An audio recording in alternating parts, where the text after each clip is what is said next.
And there we go again. It is time for Mineski versus Arrow in the joinDOTA League Asia Division 1. The only thing that's holding us back from casting this game is the fact that one Mineski player is not loading in at the moment, so I'm showing you the loading screen here. Usually it should be a nice, you know, from directly into intro, into draft, and it looks all so smooth, but oh, look at it. There we actually go. He's loading in and now going into the draft. My name is HeflaTV. We're from HeflaTV, and casting with me is Kylie, aka Horatio, an awesome caster. It's gonna be fun in a best of 2 series, or rather 2-game series. So 2 games coming your way. Let's see who wins this. Kylie, let's hop into the draft. Yeah, let's jump right on into it. And well, these two teams, 2 of the best teams in Southeast Asia right now. Mineski, well, it depends what day it is, but Arrow Gaming, I mean, they're probably one of the fastest rising teams that I've seen in some time, just as far as like from where they were a couple of months ago to where they are now, qualified for TI4, straight into the main event. They've been just absolutely outstanding to watch. Just a ridiculously talented team from Malaysia. And on the other side, Mineski, they've got some very talented players as well, a little less consistent and maybe a little less overall skill as well, but certainly nothing to shake a stick at. They came fourth in the qualifiers. So this is some top tier SEA Dota right now in the joinDOTA League America, and it's definitely worth turning into, and should be a very, very, very fun game to watch now that we've actually managed to load into the game the first try, which almost never happens in SEA, so I'm very happy about that. Yep, I mean, just looking at the TI qualifiers and everything, Arrow made #1, so they're there with the best outcome for them possible. They're directly in, they don't have to go for any more games. MVP made the 2nd in the Southeast Asia qualifiers, and well, so on paper, Arrow should be the favorite here. But I know Mineski, and I know a lot of players out there that are also now in the chat, spamming the chat. Actually, there are a lot of Mineski fans, and I never underestimate Mineski. I love Mineski games just for the fact that I see those guys progressing. I see them sometimes improving, sometimes they go through a rough patch, but I also saw games where they came back from like 10, 12, 14k advantage on the enemy side, and yeah. For that reason, I never underestimate them. There is a couple of VODs on our YouTube, and like, it is pretty much the proof that many people are interested in those games, and many of those games are really exciting. We have a couple of VODs that have like over 12k views, where people like share this video because it was an amazing comeback. And if that's happening today, well, let's see. So far, the draft is looking okay-ish. I guess normal for a C area. We have the Naga Siren. The Brewmaster being banned out, which was quite popular in TI qualifiers, of course.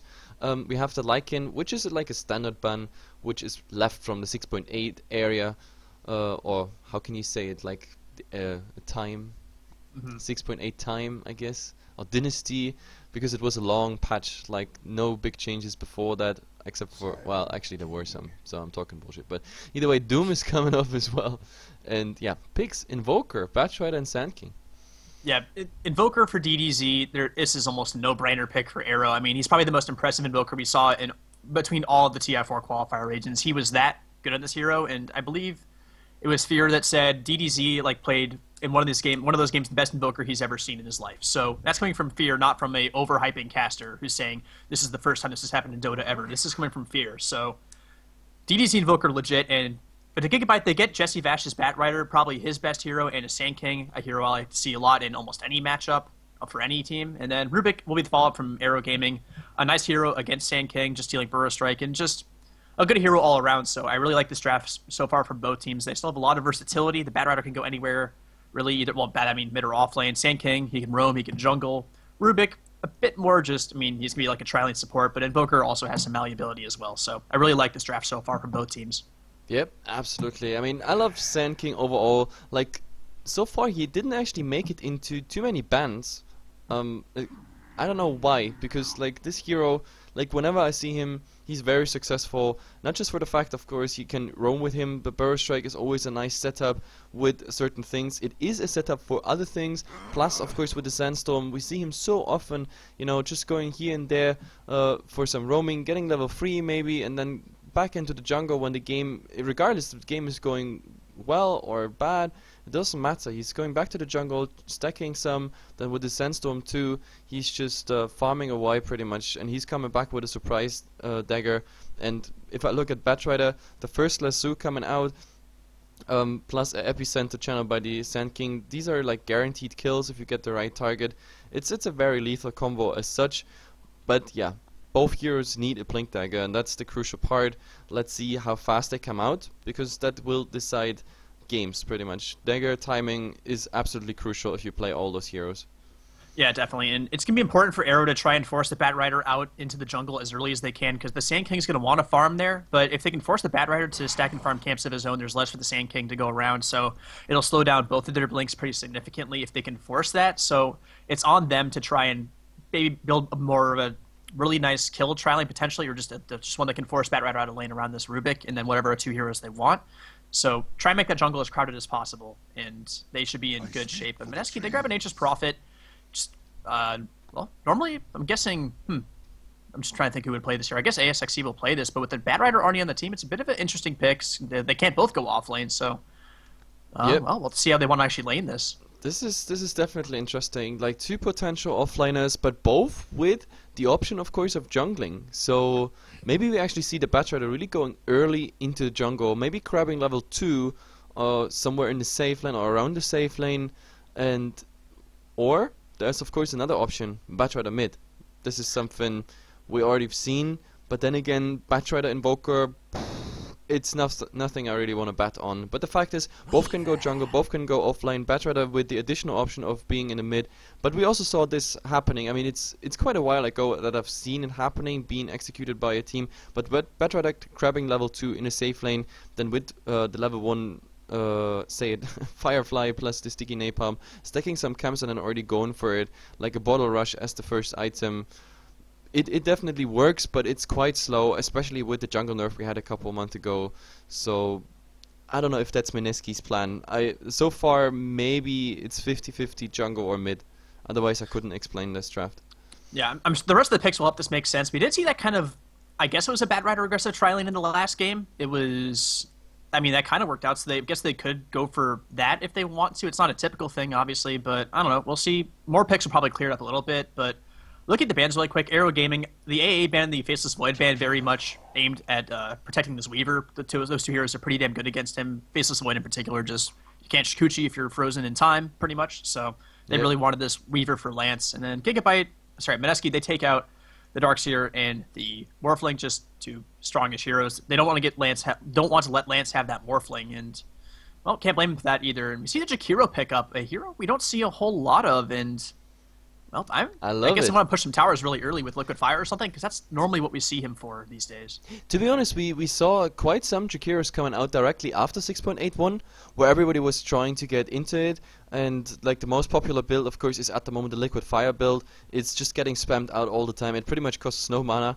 I mean, yeah, it does cost mana, obviously, but it's like in comparison to Regen, like you can keep up the Liquid Fire spam as well. You force your enemy to chew through all of your tangos pretty much, and I don't know. I mean, his buff or his major buff is of course his ultimate, the ultimate range, etc. Did you actually see the Aghanim's ultimate? Like how long that thing is? It is ridiculously long, but yeah. I mean, I don't know. I mean, it does. I'm not completely sold on it. I mean, it basically reduces the ability for them to run away from your macro pyre backwards, I guess. But like, I mean, they can always just run sideways. Still, yeah, of course. I wish they made it a bit girthier as well, because like the problem with macro pyre is it's really thin, and I feel like the Aghanims, I mean, one, you're going to have a really hard time farming it. I guess on Jakiro you have some flash farm ability with dual breath, but even so, I don't know if it's really worth grabbing that item. But the dual breath, it's not getting, like, it's the most, like, actually I've seen 2 builds so far after 6.81. It's really the Liquid Fire into Ice Path just to get the additional stun holding some enemies in place, and the dual breath came out really late, sometimes just 1 point into it to like turn around, make a slow on enemies that are chasing your course whatsoever. So but yeah, Liquid Fire is the way to go, which is also very nice for tower pushing. It's pretty much like the DK one, with the difference is the DK with the corrosive breath, he needs his ultimate like the first level 6, and he's going just to a tier 1 tower, applying pretty much his debuff, and then falling back, and we see that on Akira every time as well. He's just going to the tower, applying Liquid Fire, and if you don't have a Treant Protector, your tower will sooner or later fall without you having to commit to that tower, which is quite interesting, of course, as well. Of course, Nature's Prophet, quite some pushing power coming out there, but Mineski, like, where are the cores? Like, who is I don't know who's carrying this game. We have Invoker, we have a Weaver, we have a Tidehunter with a big Ravage, a Rubik, which is overall nice support, which also has like abundance of spells to steal. Where is the damage coming from so far? That's what I'm asking. Mineski, they, like, their last hero here better like click perfectly and be like, oh, this makes sense in the lineup. Because right now, I don't really see the purpose of their lineup. They're not really particularly good at any one thing. I guess single target pickoff is okay with the Bat Rider, and then like a Sand King follow up maybe, and then Prophet TP in. So there's that, but they're not outstandingly brilliant at any one thing right now. So I really am hoping this last pick is going to just fill in that piece in the puzzle. Yep, it's for me. It feels like that the Mineski draft is thinking there are 6 heroes in Dota, because right now, I mean, it's an awesome thing. You have pickoffs, you have Blink Dagger Initiation, you have push potential, and now, of course, get something for mid or get something as a core, safe lane core, which will probably come out. But then you would need another one, a sixth one, and that's the biggest problem I have with this setup at the moment. I mean, okay, I'm kind of spoiled when it comes to Nature's Prophet, because I've casted 8 games of TI4 yesterday in German on HeflaTV 3, where we had Virtus Pro, and for all that know it, like Ars Art is like one of the best and one of the most like Furion players out there directly after Admiral Bulldog. So Nature's Prophet, of course, is an option to go into physical damage, but then again, he's always someone who's squishy. He needs certain items. Invoker, Rubik, Weaver, they will just chew for him regardless of his items. And Death Prophet it is, so we see like 2 stunners, or rather 2 CC, plus then 3 heroes for pushing potential. So this is a pushing strategy. Liquid Fire, Dreams, Exorcism of the Death Prophet. I'm still not sure about the laning because of Batrider and Sand King, but I think it's Batrider offlane. The Sand King, Jakiro go... Well, actually... now I turn it around, like, I don't know, I flipped this draft forth and back between the lanes, but I can't really make sense of it. It's probably going to be, it's got to be the, I mean, I think in this, typically you do a safe lane, or sorry, a tri-lane Death Prophet more times than not. It's not the greatest, and we do see the Keeper to Life to try and help deal with that push. I don't know if it's the, I mean, obviously it will help against the push, so, and that's all Mineski really has. I'm still not sold on Keeper of the Light, and it will make their lanes potentially weaker if he doesn't land those Illuminates and things like that if they get pressured a ton, but, I mean, Mineski's lineup can't get that aggressive. Sand King needs levels to be effective with a stun. I don't know. Mineski's, they're a one-trick pony right now, and they really need to get a lot of early towers, and this is not going to go well for them. They have a pretty good team against Death Prophet too, I think, and they just have a lot of burst damage from the Invoker and Weaver on top of that. I don't know. They'll have to really outplay these lanes and to actually get much done, I think. I don't know. Mineski will have to play very, very well this game, and against a team of Arrow's skill, it might be pretty hard.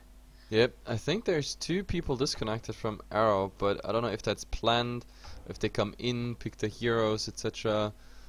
Let's see. But as I said, like, I can flip this around either way, and there's like 3 or 4 possible ways to lane this.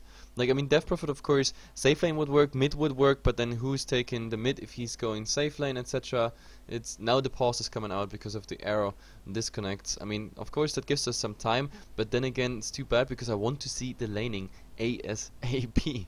So it's probably going to be Nature's Prophet mid, which shouldn't be the worst thing in the world against Invoker. It's not great by any means, but I think that would be what they want to go for here. You see it every now and then. It's not very common, obviously, but he's got decent right-click damage. He can handle himself in a lane 1v1, so it's not that bad if he's the one doing it, but I don't know. I mean, both he and the Death Prophet want their levels very badly here, so I'm not too entirely sure about this.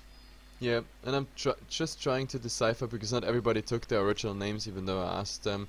But I know Ova, we have G, Jesse Vash, so Gio, Jesse Vash, Ova, and who's missing? We have Pazio's missing, and Jay is under his original name. So at the moment I'm trying to decipher everything of Mineski, but yeah, I'm going through. The names are all there. It's just the team name and the sponsor are kind of getting in the way of things sometimes. Yeah, I mean, we have Jesse Vash here on the Batrider, we have Ova on the Sand King.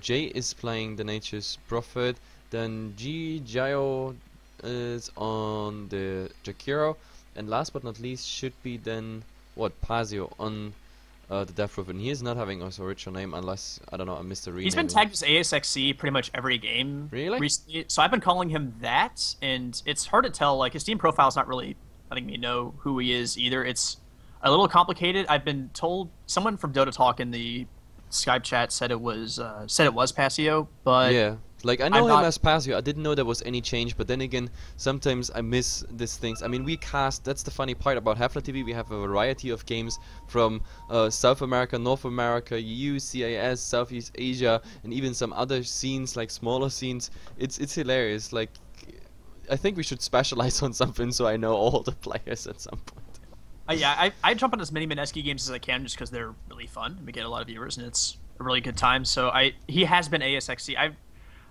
I don't know if it's up to a name change level quite yet, or who it actually is. It's really hard to tell, especially with these teams from the Philippines. But I do think I've just been calling him ASXC constantly now, just because that's what he's been tagged as in every game I've done from them. Let's introduce Era fast before we get into the game, because the laning is going to be very interesting. We have to talk about it. Yep, we got Mosin up on that support Rubik. Lance going to be playing the Weaver. Zhangzai on the Tidehunter. Johnny going to be taking up the role of that Keeper of the Light. And last but not least, DDZ on his very talented Invoker with that pretty cool Dream League set. So pretty excited about watching this Invoker from this perspective. It should be really fun.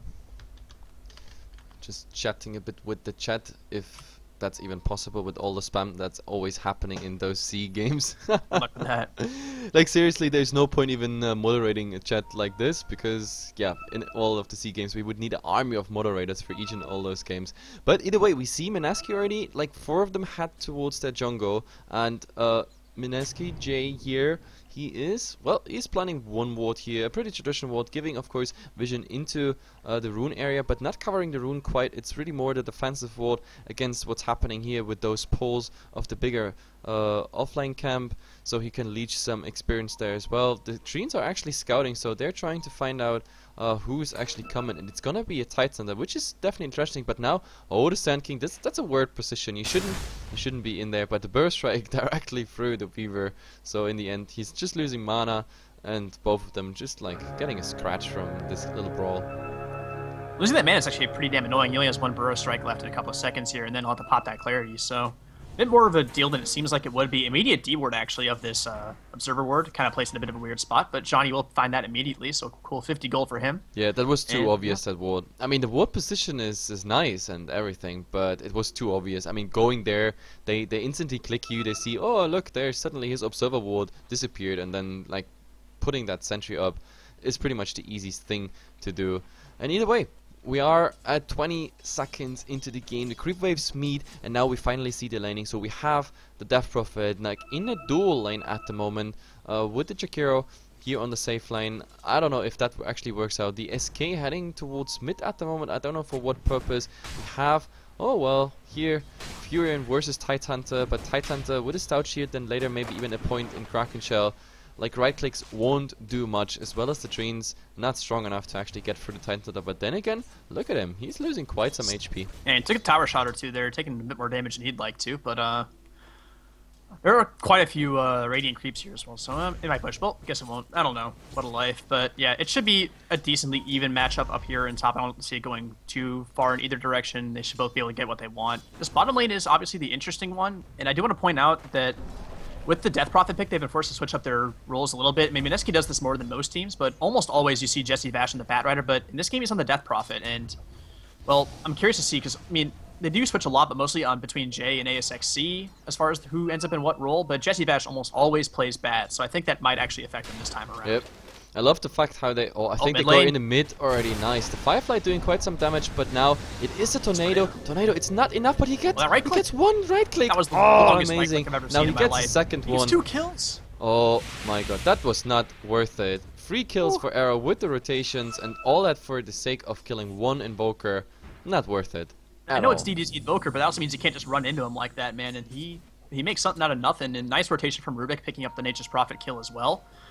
And yeah, so a nice little start for him. He does have to TP back to lane, but he finds 1 kill and an assist. I think the tower got the 2nd kill there. No, Rubik got both those kills, actually. So. Rubik got a double kill. That's an awesome start for support. He's suddenly having 700 gold, so definitely nice. He doesn't have to worry about like the gold or getting the gold together for the next wards whatsoever. So Mineski going for a bumpy start, and not just dying 3 times there.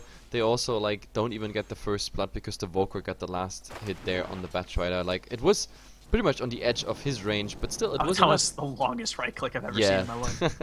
that was 2 yards pretty much right click. But either way, Yeah, they're kind of trouble here in this safe lane. It's not really working out. He's not getting too much farm. I mean, level 2 now in the Crypt Swarm, but you need a lot of levels into Witchcraft to actually make it work, to make it spammable. He has no mana regen whatsoever. Even the Liquid Fire of the Jakiro is not really pushing them back. They have nice lane control. Look at the CS. We have a 12-2 Weaver and only a 6-1 Death Prophet. It's just not working out. The only thing he gets is at the moment levels. Yeah, Weaver's just a really in lane is a. I mean, the silence seems like it would be a bit of an issue, but as a Death Prophet, you don't really level that silence until later on. So Weaver just kind of gets free reign, and he has that right-click harass from the Geminate attack. I've played quite a few of this matchup like as a Weaver, and it's really quite easy. And at a point, you can actually just kind of go in and find some kills. If you go for maybe a level 4, go put a point in the Swarm, you can actually find some kills, especially with supports in your lane. So we'll see if they actually do try to do that. Yep, absolutely. And I mean, so far here in top, it's looking quite okay, but the Tidehunter absolutely dominating with Anchor Smash and stuff. D-Treens not doing any damage whatsoever. The harass is not actually working out. Now he also got a point into Kraken Shell. Oh my god, this is a courier snipe. I think the courier saw the Rubik there. That might be... Yep, there is a blink coming out by the Batch Rider, so they know the Rubik is there, and look, the entire team is coming, but they're not heading towards the Rubik. Now they're actually heading towards the Rubik. He's trying to hide somewhere. Oh no, he's going directly to mid. So there is their entire safe lane is now heading towards mid. I mean, like, yeah, I don't guess they can't really hang around. It's Mineski trying to be a little bit too clever here. That's the thing with these strategies from the Philippines is you can like sometimes it's like a breath of fresh air. And it's like, oh man, this is some amazing lineup that no one ever thought of. But then sometimes you have, I mean, I don't want to give this game away like that quite yet. But then you have strats like this. That's just like, well, this doesn't really make any sense, and I think they outthought themselves a little bit too much here. So. Yeah, I mean, despite the draft, I mean, the draft is looking good if you get it through, but you have to execute it. The problem is, at the moment, looking at all the lanes, like, all 3 lanes are not looking good, and we have a rotation here top. Oh! Fade Bolt, Anchor Smash, easy kill. Rubik on a killing spree already. What a player. That was such an easy kill. There's not even any need to say something. Nice rotation by the Rubik. Like, he managed it through. And I mean, the Tidehunter anyway. I was just about to say that, like, so far all the 3 lanes are lost against Arrow. I mean, in the mid, the Evoker obviously winning, like, after this horrible attempt to get him killed there. So they trade 3 for 1 Invoker. But the Tidehunter doubling the CS of the Fury, now even getting a kill on top of it. And yeah, we already mentioned it, like, the safe lane pretty much left the safe lane. But now there's some nice rotation in, but the Ravage is coming out, hitting all 3. So Rubik at the moment still surviving. There's no mana left whatsoever for another Burrow Strike. Oh, and the EMP, there won't be any mana left either way. Now they have to head back. The Invoker, oh my god, this is gonna turn badly. Bye-bye, He's way too tanky for that, yeah. And he'll connect kill up very easily, so nice, even better start for DDZ. And yeah, I mean, it's... I just don't know what Mineski do. They don't really have a comeback mechanic. They don't have a late game hero, really, that does anything except Nature's Prophet, but he can't do it alone. Like, they're in a really, really bad situation, and they needed to do well in the laning stage to have a chance in the mid game, and they're just not finding it, and yep. I don't know what else to say. I mean, just compare the levels, and that will tell you everything. I mean, the Bat Rider at the moment, not even level 6, even far away from it. He's just level 5, and Invoker is working on his level 8. That's like almost 3 levels difference. And yeah, about the gold, I don't even want to start. That Bat Rider is so far away from the Blink Dagger that we look at a, I don't know, 12, 13 minutes if he gets kills or something like that. I don't know. Let's see. Yeah, it's a bad situation, and I mean, Sand King. I mean, like we pointed this out. I mean, they have 3 heroes that might want to use the jungle if the lanes go down. They dive the Prophet here. There is already the Gush coming out. That Tidehunter. Give him the Anchor Smack. Don't give it the ball. Anchor Smack. No, but so far it's not enough. But the Swarm is still doing a lot of damage. But he's running, and there, yeah, Tidehunter being the happy one. But then again, Keeper of the Light taking a lot of damage, but the Jakiro not able to finish it off. He's ending up in the fountain, healing up. So at the moment, 1-6 at 7 minutes. So far, we've seen 1 kill per minute, pretty much, like in that ratio. That's quite a lot for a starter, like laning stage C game. But oh my god, I think, does he want more? I think they could go for more. If he would have slowed that Nature's Prophet, and then he TPing out. But oh, this tornado, the tornado, oh, it's on the edge. Just short, and well. Not the worst thing in the world, throwing the tornado and missing. Ravage back up in 25 seconds. We'll just see how aggressively they want to take towers. I don't know if they... I mean, they have a huge advantage, so they might want to do that, but the Weaver still has quite a ways to go before he gets 2-jacked. He's picked up a Gloves of Haste after his Ring of Health, so might be going back for the Midas here with how easy his lane has been.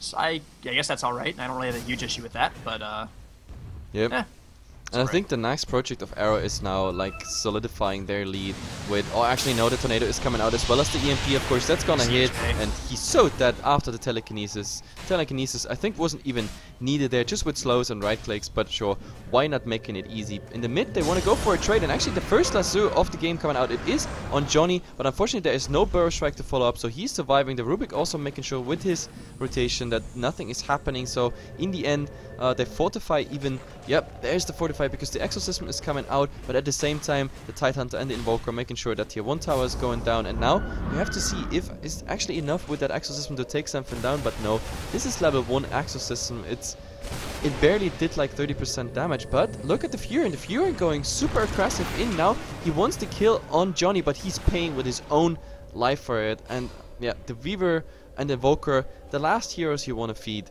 to be honest. Like, it's not really worth it. Trading Furion for a Coddle and Weaver and DDC here on the Invoker being Witness, that's not a good trade.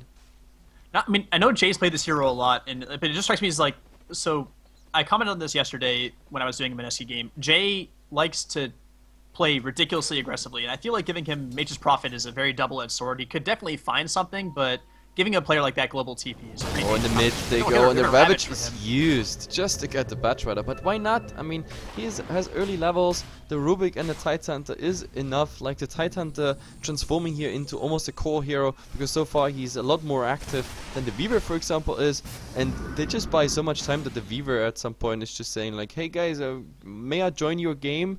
It's like, really, he's just interested in farming at the moment. What's coming up next for him? There is a Midas recipe. Like, that is unnecessary, I think. Like, really unnecessary. But look at DDC. DDC finding Jesse. Wash. There. Oh! He didn't see him. Look at this. It's in a pretty sneaky spot. I mean, I don't know. Jesse's just gonna hang out for a while, and well, Weaver Midas. I mean, I guess just why not? I mean, it doesn't matter. I mean, the rest of the team's making so much space for you at this point. Like, oh, Jesse actually just get caught in the tornado. We'll throw a Crypt Storm. Nice Ice Path. We'll catch DDZ on the way out, but Furion. Only level 1 Ice Path. So Furion that's not is gonna so down. A stolen lasso by Rubik. Yes, he is. Dominating streak for this Tidehunter, and well, as far as going back to that Ravage used to catch one hero and the Weaver, I mean, there's absolutely no lagging to worry about Mineski, and they don't really need to worry about. They're so far ahead that they don't need to worry about using Ravage to win fights, because it doesn't matter. Because even if they do fight and lose maybe a little bit, Weaver's farming, it doesn't matter. You can just spend Ravages whenever you want to. It's not a big deal. So, yeah, they're looking way too strong right now, and it's a tough game for Mineski. I mean, Jesus, this Tidehunter is level 9 with 2.2k gold at the moment, like up his sleeves, and oh, well, I mean, even Johnny is level 6 now, so we have another global presence with the recall, and DDC actually finding the Jakiro. There's the EMP already ticking on him, and the Weaver with the Swarm Tornado, that should be enough when he lands, and I don't think they can do anything, or can they? There is actually a lasso on the Weaver. That's, of course, a very needed kill on the core, but Rubik is going in like man mode, and instantly trying to burst strike something, but nobody was actually hit there. No Ravage up at the moment, and they're still right-clicking the Rubik, but I don't think this is a bad idea. Yes, there is already the Gush coming out, and now suddenly, yep, Anchor Bash, rather. But Rubik is still gonna die for it, though. And the Tidehunter. Oh, this is a bad one. Nice Tornado trying to help out. Ice Path gonna fly through. Anchor Smash actually doing quite a bit of damage there. Liquid Fire trying to help out. DDZ. He has a 4-staff done? I guess he does. 4 staffs through, finds a kill. He needs to find some AoE damage here to try and finish off this Sand King. Uses his Magic Stick. And, well, he can't invoke for another 2 seconds and really do much of anything until then. Tries to right-click down this Jakiro. He's one more. Oh my god, the Ravage! What a Ravage. What a Ravage. The Ravage is ruining the day. Almost kills both of them, but not quite. And, man, Zhang Zai playing really, really patiently there, waiting around with no health. Oh my god. Waiting for the Ravage to come off cooldown and makes a big play there, finding 3 kills. Oh, but look! Jay wants to go in. He wants to get the kills. There is one click. This is a killing spree at least. And now he tries to be behind the tower. Oh, that's even enough. He's getting away with it. But yeah, the Tidehunter is getting out. But still, this Ravage, the fight was long enough. By the time, like, by the time I was commenting that fight pretty much around the tier 1 tower, he had 35 seconds left. And now actually we have a go in the mid Coddle, a bit too aggressive here. Oh, he just got obliterated, and the deny as well. So Mineski striking back at the moment, but still, this fight, I mean, this fight would have been horribly bad for Arrow. I have to be honest there, that this fight was horrible for Arrow because nothing really worked out there. Even the stolen burst strike, nothing hitting there and going for this fight without Ravage. But the fact is that they were like, what, 2, 3, 4 levels ahead, not to mention the items. That made this fight possible. Like, even a bad fight going well for them just because of the advantage. Yeah, and Coddle mid lane, I mean, he should have just accepted he was dead anyway, just right-click that tower one more time, but instead tries to get away with life. He on J again. But yeah, it's Anchor Smash, Gush, and then, yeah, Tornado doing the rest. Oh, the Weaver in an awkward position there, actually. Here's just hanging out, just walks right on through him, just pieces. But yeah, I mean, looking at DDZ, I mean, he's also got this Ghost Walk with the maximum Wex ready to go, so he can also be the Scout Lord, just be ridiculously fast, walking around invisible. So, really good for him. Yeah. This Keeper of the Light pushing out these lanes, and I mean, Death Prophet team, they pick this. They want to push towers, and they just can't. Yeah, that's what you pick him for the counter push. Like, he's just obliterating your creep wave. I mean, level 4 into Illuminate. I mean, now the Exorcism is actually coming out, but I think it might be enough for the tower. Then again, the Cliff is available. They also use it right now. There would be now 2 available. Rubik with a Blink Dagger, and there is a rotation coming in. The Tide Hunter, oh, he's landing in an Ice Path, but oh, the Rubik, of course, blinking in. And regardless of the Exorcism, he's just dying now. The Sand King, this is really bad. No, they don't even pursue him. They want to go for the Jakiro. That's an easy kill for the Jakiro. And who's left? Well, the Batrider. They still have vision on him because of the Swarm, so he won't even make it to the tier 1 tower. So easy cleanup there. 4 down for Arrow. And, well, Jay died before in the top lane. So in the last 2 minutes, we just saw another team wipe for Mineski. This is a godlike Tide Hunter at 14 minutes. I don't know. That's the state of the game. Like, he's gonna have this blink mechanism done ridiculously soon, and how do they deal with that? I was hoping that he dies in that last fight, but he survived like what, with 60 HP or so that at least like the godlike is coming. Oh my God, Jay's trying to TP out top gear, but EMP Tornado, easy kill. Like you can't run from a Cross Wax Invoker. There's just too much CC coming alone by that hero. He's just not happy with this. I mean, yeah. This Tide's mech is done. Like, he has mech, Arcane Boots, Blink Dagger. After the Arcane and after the Blink Dagger. That's the funny part. He's leading the game in net worth on Tide Hunter. Like, Zhongzai playing the game of his life in that top lane, and then rotating around, finding the really good Ravages as well. He's played pretty much perfectly. Yep, absolutely. It's, I don't know, like we have to look at the crafts, but I kind of fear the crafts. Look at this, XP wise 15k and gold wise 15k as well. It's, oh Mineski, this is looking really bad unless Arrow feeds like 2 team wipes in a row and gives up a Roshan or something. I just don't see this happening at the moment. It's just looking too bad. Arrow is on fire here in this game. Like, this Tide Hunter alone is a nuisance, and he can take it with like 2 or 3 Mineski heroes at the moment. And talking about it, he has invisibility rune. Like, no, let's see the Sand King. The Sand King, does he use Ravage? No, he does not. That would have been a bit too greedy. For a Sand King kill, a Ravage.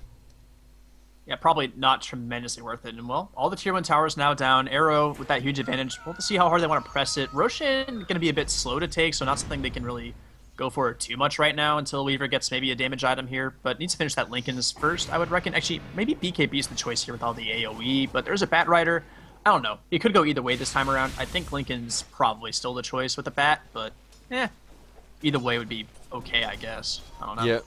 I still don't understand the Midas pickup on the Weaver because, I mean, if you lead that game so heavy, I mean, by now, like the Midas plus the 2.3 he has already, he could already have like a, I don't know, anything he wanted. If he wants to start with the Linkets or something, which might be possible against, of course, Celestia, but he also could have a Desolator by now, things like that, you know. But Arrow, I guess just in case, you know, something's going wrong in the later game and they feed something away, Mineski might have a chance there. So just for this scenario, they say like, hey Weaver, go for a traditional greedy build, so if we don't make it for you, then you will make it for us then later.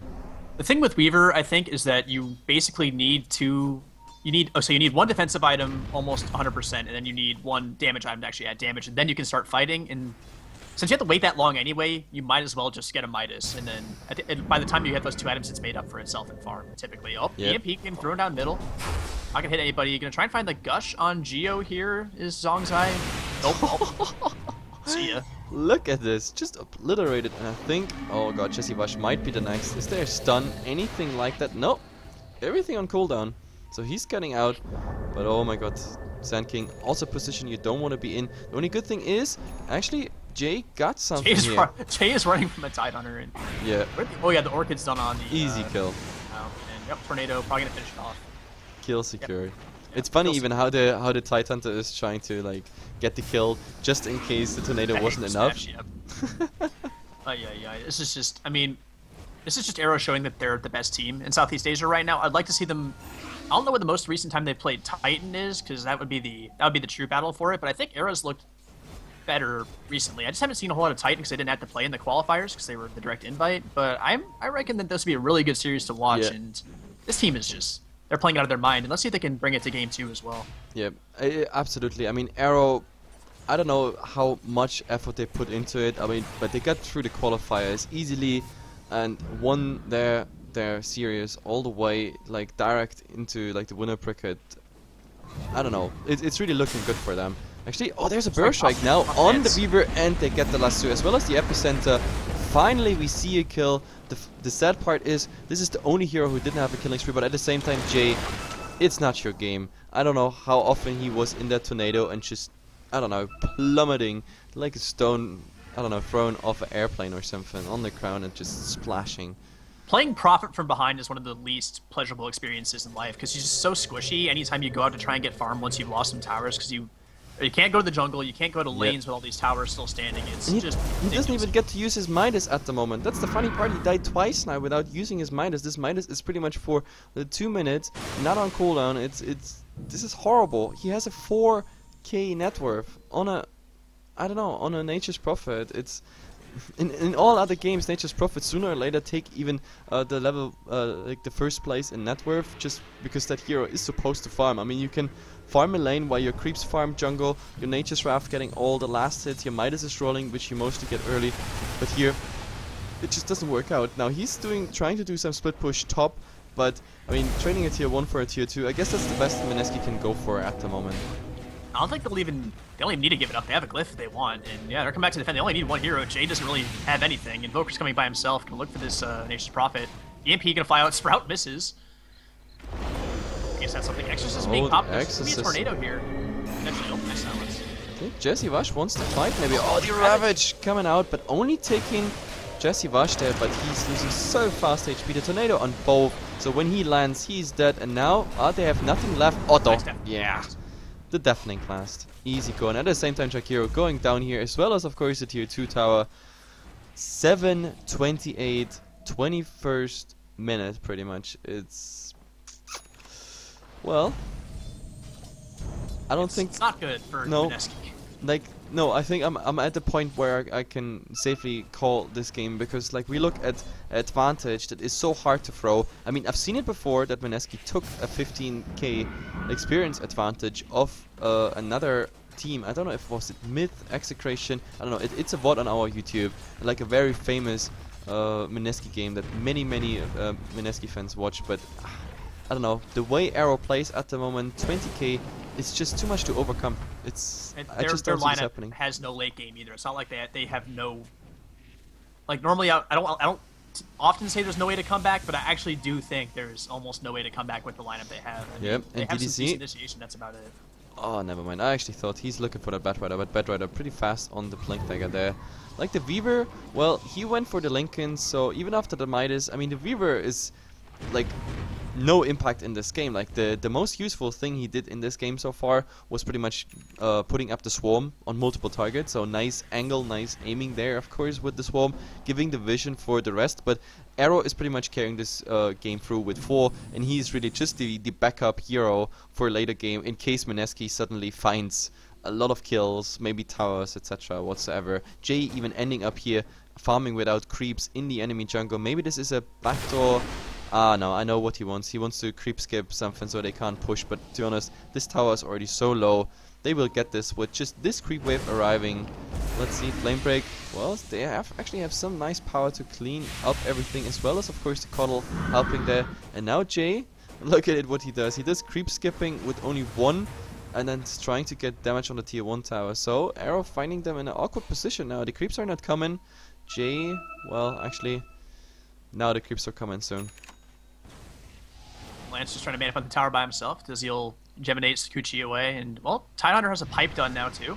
I hate that, like pipe and I don't know, pipe and Mac at the same time. Don't like it, but because that Tidehunter is so much gold and everything, he could have gone for more, like a Shivas for more impact, because he can go in, stun the people, go for Shivas. He's pretty much taking half. The thing is, it's 23 minutes, so he still can go for more. It doesn't even matter. Like, yeah. I don't think this. I mean, I don't know. They just have no way to burst through this. They just don't have the magic damage. I mean, what does Epicenter do now?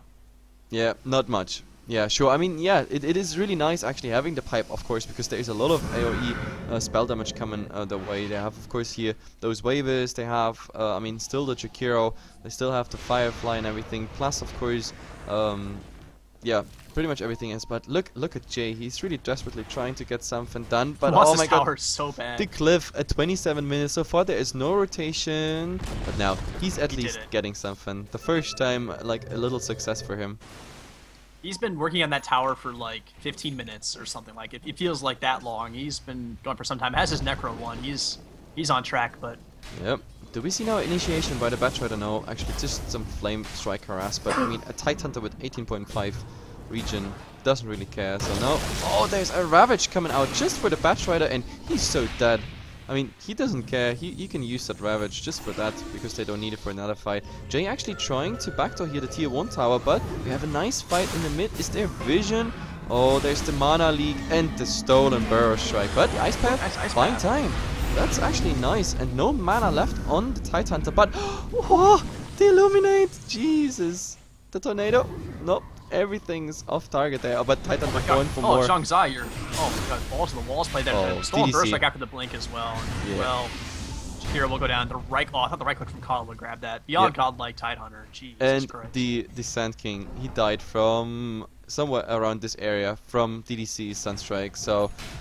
It's funny because like DDC was fighting here around the tier 3 tower, tier 2, tier 3 tower. At the same time he still had time for a Sunstrike like somewhere into the base. Like he was not sure if the Sand King is just juking or not, but Sand King like just a collateral damage pretty much, while they still just managed to get the Jakiro kill. So DDC, I actually like his Invoker. He's just really damn good at it. Oh, but we have a last find out DDC but instant lives. Well, look at that Batrider.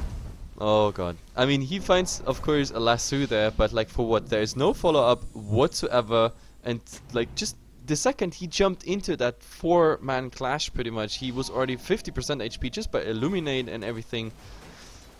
Really, the only good thing is Jay is taking, or starting to take, the tier 1 tower, so they have some sort of income, but now, look at the net worth graph, everything's sorted. Arrow is finding themselves in all 5 positions on the net worth graph. Mineski all below. Just Jay now with the tier 1 towers is starting to overtake the first support of Arrow. That's how bad it stands at the moment. Yeah, not really a whole lot they can do. And it's just, I don't know, Arrow just needs to break high ground at some point here. I mean, 1 damage item on Weaver would certainly help with that. They don't have a ton of right click. I mean, I guess, DDC's got some from the Orchid and the Scythe, but it's not like having like Weaver Desolator or something like that. Probably gonna just go and grab something like that, finish the game up. Actually, he's gone for a Demon Edge, so bit more just straight up damage, not the minus armor, which is also fine, I guess. But I mean, there's some harass coming out now, like which prevents them from going high ground. But to be honest, at the moment it feels like Arrow is just flying around. Maybe, I don't know, DDC for example, he could. I think he's waiting for Jay here to farm in the jungle. Look, because he's like ghost walking through the jungle in super movement speed as usual. Maybe, I don't know, Invoker just checking. He's looking for Jay, but now. Oh, Jay is trying to TP top, or at least faking it that there is some rotation. Now he's actually doing it. 3 seconds to his trees, so he wants to apply some pressure. Actually, the Necro units are getting sent to the tower, and there's a reaction. It is Rubik who's actually rotating, but does he get the deny? Oh, he doesn't get it. So that's another tower down for Mineski. So Jay finally starting to overtake the Arrow support. Yeah, I mean, it's... Oh, DDC's just spending a lot of time in the jungle doing nothing. I mean, they could be breaking high ground right now if they wanted to, but I think you're right. They're kind of just It's kind of funny, they around at this spam point. each other. Like, there's the Illuminate, like killing the wave directly coming under or from the tier 3. Oh, but now, DDZ, I think he's gonna find Jay. Oh, the Midas just gave him away. And there's the Tornado. Oh, there's the Hex. And of course the Cold Snap. And now, more attack speed as well with that fancy Alacrity. So, easy kill for him. Jay's split push has been, yeah, stopped. So, if Rubik does something nice, he's overtaking the Fury again. Just to make this, you know, green and red nicely aligned in the net worth. Yeah, would be pretty nice. And they're actually going to go for Roche right now. With that Demon Edge, they do have the ability to just go ahead and finish this thing off. Lacquer and Lever as well going to help out. So they'll go ahead and take it, and then I hope they go high ground, because they're just, I mean, there's really not a whole lot left to really say about this game. And to be honest, I don't know why Mineski is not calling GG and saying like, hey guys, go next. There's no point. I mean, nothing's really working out for them at the moment. I mean, from the laning stage, they lost all 3 lanes. It was horrible. I mean, they attempted like an early... How did that happen? Oh, DDC just getting a fast kill on the Batrider, like a little intermezzo while the rest of the team is doing Roshan. Oh well. But no, Yeah, not even a D-warding works. Look at this. There is an Observer Ward here directly in the base. They tried to D-ward it, but even that fails. This like sentry triangle is just like, oh, we're trying, not really gonna do much of anything. Batrider does buy back, kind of has to defensively, but DDZ maybe just doesn't want to fight. He wants to just keep killing people in the side lanes. He has fun. He surely has fun. Jay. Oh, Hex, Hex, Hex, Hex, Hex! Yeah, he gets the Hex off. That is so bad for Jay. Now he finds himself again just silenced, as well as of course the Cold Snap. Easy. Like, I think DDZ enjoys this. Like, he is beyond godlike now. He's having a fun game. And yeah. I'm pretty sure. I don't know why you don't, like, Invoker's already first ban material in like, a lot of games, pretty much every game almost, I feel. Oh, just the Blink Ravage. Only catching 2 heroes there, but it might be enough to just go ahead and kill that Jesse Bash off immediately, and it will be Jakiro trying to do a decant, throws a Macro Pyre, but that's about all he can do. Epicenter flying through, doing a little bit of damage. DBZ taking actually quite a bit of damage here. He's not the one with the Aegis, so he needs to be a little bit careful. Yeah. There's the GG call finally. This was about time. Like, sometimes it's better to GG out of a game instead of playing such a demoralizing game, because, for example, DDZ, obviously, he was just messing around. He was just hunting Jay. Jay barely makes it and overtakes the Rubik, but, I mean, look how bad this was. I mean, 30 minutes, 738, Arrow absolutely controlling pretty much 95% of the map. And the last 5% were pretty much just their own base, but even not safe in their own base. You said the Epicenter does some damage. I didn't see anything through the pipe and the mech. Like, I think not a single HP was lost that day. It just brought DDZ down to half. That was about it. And then he was dead, so it didn't really matter. Yeah, but anyway, guys, like, nice that you tuned in. Don't go away. This is a best of 2 series, a 2-game series actually here in the JD, in the Premier Division 1 of Asia. So game number 2 will be up in just a second. So hang in there. Mineski's chance to strike back here on Arrow.